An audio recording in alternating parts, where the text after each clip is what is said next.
আসসালামু আলাইকুম। আজকে আমাদের কাছে যে সেটটি আছে সেটা হচ্ছে Oppo A03s। এই সেটটাতে প্রবলেম হচ্ছে, কাস্টমার নিয়ে আসছিল, এই সেটটাতে সমস্যা হচ্ছে, কাস্টমার নিয়ে আসছিল ক্যামেরা কাজ করেনি। যে ক্যামেরা আমরা দিচ্ছি, ক্যামেরা আর কোনো সামনের দিকে আগায় না।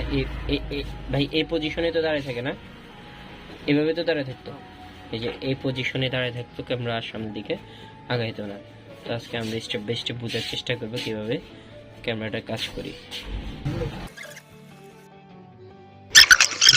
আমরা সেটাকে ভালোভাবে খুলে নেব। খুলে নেওয়ার পরে ক্যামেরার যে লাইনগুলো আছে এগুলোকে আমরা মেপে নেব। তো আমরা ক্যামেরার লাইনগুলোকে মোটামুটি মেপে একটা ধারণা করে নিয়েছি। এবার দেখুন যে আমরা দেখতে পাচ্ছি আমাদের ক্যামেরার এই প্রথম লাইনটি একটি পজিটিভ লাইন, এখানে মান থাকার কথা পজিটিভ মান, কিন্তু আমাদের এখানে নেগেটিভ মান দিচ্ছে। আমরা পুরো ক্যামেরাটাকে ভালোভাবে দেখতেছি। এরপরে আমরা চলে যাব স্কেমেটিক দেখব। দেখার পরে আমরা চলে যাব বিটম্যাপে গিয়ে দেখব আসলে এই লাইনটি কোথা থেকে আসছে, কই পর্যন্ত গেছে। দেখতে পাচ্ছেন 16 মেগাপিক্সেলের যে ক্যামেরাটি, এই ক্যামেরাটির প্রথম লাইনটা আমাদের শর্ট ছিল।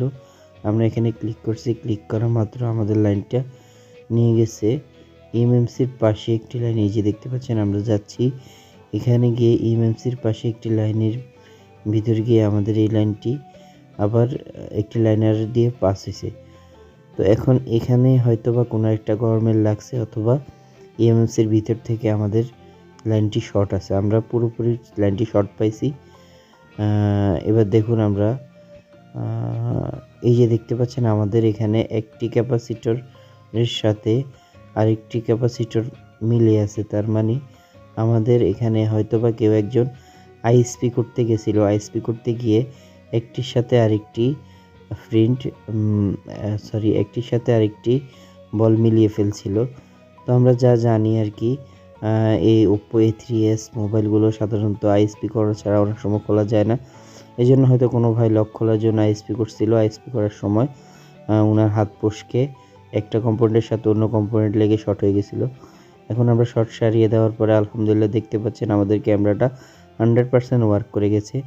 তো আমরা সর্বপ্রথম এটা মাথায় রাখতে হবে, একটি মোবাইলের সমস্যাগুলো সমাধান করতে হলে আপনাকে দেখতে হবে তার মান আছে কিনা, তারপর দেখতে হবে তার ভোল্টেজ আছে কিনা, তারপর আপনার আইসির দিকে ফোকাস করতে পারেন।